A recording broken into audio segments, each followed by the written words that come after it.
Hey, what's up guys, Soldier Knows Best here. Samsung has officially unveiled their two new flagship phones, the Samsung Galaxy S6 and the S6 Edge. And here are my first impressions of both of these phones. First off, the design is great. Both of these phones feature Gorilla Glass 4 on the front and the back, and it's just a very premium design where they use very lightweight materials, but they feel solid, they feel durable, and when you put them in your hand, it's a very nice grip. And I was a little bit worried about the glass being a little bit slippery, but that wasn't the case with both of these phones. And color options, you have white pearl, black sapphire, gold platinum, blue topaz, and with the S6 Edge, you have a green emerald option, which is one of the ones that really stand out when you hear green on the cell phone. It doesn't really sound like it will work, but this definitely does work on the S6 Edge. Now, the expense of making these phones look and feel better, you don't have the option to remove your battery anymore, and also you don't have the option to expand your storage with a micro SD card. Now, both of these phones have 5.1-inch Quad HD Super AMOLED displays that have a resolution of 2560 by 1440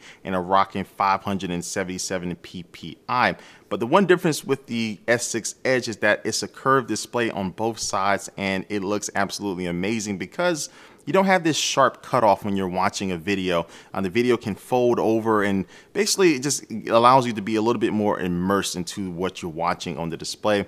And it's just something you really have to see. I don't know if this camera could even do it justice. Once you see it in real life, you'll see all the sharp and vivid details you're able to get out of a great looking video on a great display that's on the S6 Edge. And again, it still looks just as good on the Galaxy S6, but that curved display is just something that's very unique that allows you to, again, just to get a little bit more into the content that you're watching. When it comes to battery life, the S6 has a 2,550 milliamp battery, where the S6 Edge has a 2,600 milliamp battery, but both feature wireless charging and just better compatibility with WPC and PMA wireless charging pads. So basically any charging pad out there for the most part you'll be able to use. And if you do want to charge it the old way by using a wire, it's going to be about 1.5 times faster than the S5. So that basically equates to, just by plugging it in for 10 minutes, you'll get about 4 hours of usage. Now, last year, Samsung introduced a fingerprint scanner with the Galaxy S5, but you had to swipe your finger down, which really wasn't the best method. But now they improved that by allowing you just to have to touch your finger on the home button, very similar to what Touch ID is on the iPhone, but you simply just touch your finger down and it will quickly unlock your phone. Now, camera-wise, both of these phones feature 5-megapixel front-facing cameras that have a wider field of view, so you can get a lot more people in for your selfies. And the rear-facing camera is a 16-megapixel shooter with OIS, optical image stabilization.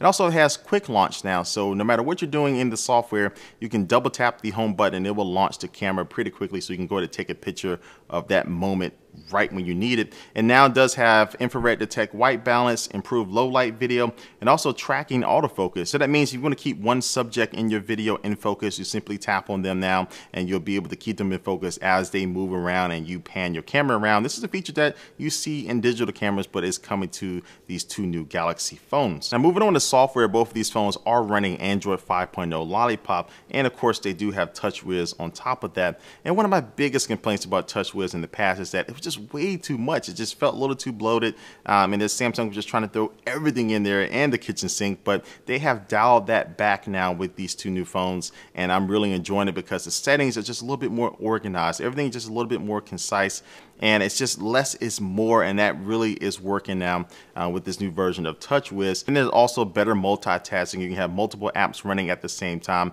and then if you just want to get rid of them, you can minimize them into these little bubbles and move those bubbles around on your screen. But what about the S6 Edge? How does this software take advantage of the curved displays on this new phone? Well, one thing is that if you do swipe over from the right hand side, you'll see a list of your favorite contacts, and they can be family members or friends, but you can tap on them and you'll have a few different quick actions like text them right away, and also you can assign them different colors. Now, why would you want to assign them a color? Well, with the S6 Edge, if you were to place it face down on the desk and you walk away and somebody was to send you a text message, it will light up in red or blue, whatever colors you assign to them, so you can know exactly who's trying to contact you without having to run over to your phones. And real quick, a couple extra things. Samsung will be releasing an updated version of their Gear VR that will work with the S6 and the S6 Edge. And also they announced Samsung Samsung Pay, which is a mobile payment system that doesn't require one of those NFC terminals. You can actually use it with the conventional magstripe terminals, which are pretty much everywhere that you use to swipe your credit card. So